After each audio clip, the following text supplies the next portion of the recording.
नमस्कार शेतकरी बंधूंनो, ॲग्रोपिक industries private limited शिवार फेरीमध्ये आपले सहर्ष स्वागत.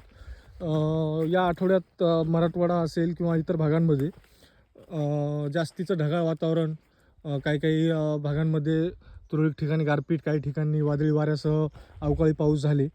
तर जास्त वेळ ढगाळ वातावरण असल्यामुळं सर्वात जास्त फटका हा भाजीपालावर्गीय पिकांवर, सध्या वेलवर्गीय असतील किंवा भाजीपाल्यामध्ये मोडणारे जास्त त्याचा अटॅक झालेला आहे. तर आता तुम्ही भेंडी पिकाचं बघू शकता, खूप मोठ्या प्रमाणात भुरीचा अटॅक आलेला आहे.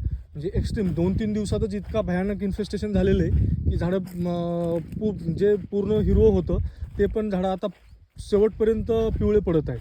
तर शेतकरी बंधूंनो, वेळीच फवारणी करून घ्या भुरीसाठी. एक आणि सर्वात महत्त्वाचं म्हणजे अळीचं पण इन्फेस्टेशन जास्त आहे. 4 दिवस जर आभाळ सतत राहिलं तर भुरी आणि अळी येणारच, त्यात काही वादच नाही. आता ही भुरी बघा पूर्णतः, आणि तुम्हाला एखाद्या याच्यावर अळी पण दाखवतो. तर शेतकरी बंधूंनो, यावर लगेच उपाययोजना सुरू करा. आता हा बारीक डंख सुरू आहे अळीचा, बघू ते. आता हे अळीने डंक मारलेलं आपलं आता मीठ तुटलं समजा.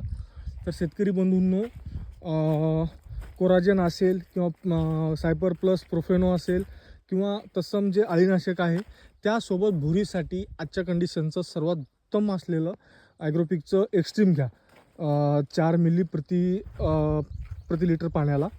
तिसऱ्या दिवसात तुमची भुरी पूर्णतः गायब होईल.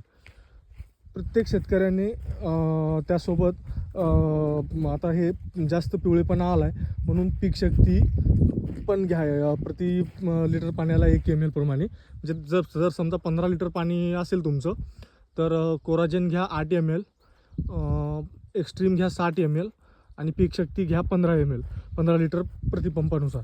आणि लवकरात लवकर फवारणी करा. कारण काय आहे, 3 दिवसात जर एवढं इन्फेस्टेशन वाढले, आणखी 4-5 दिवसात हा पूर्ण प्लॉटच बसून जाणार.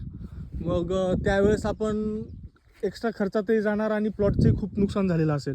त्यामुळं वेळीच उपाययोजना करा. धन्यवाद.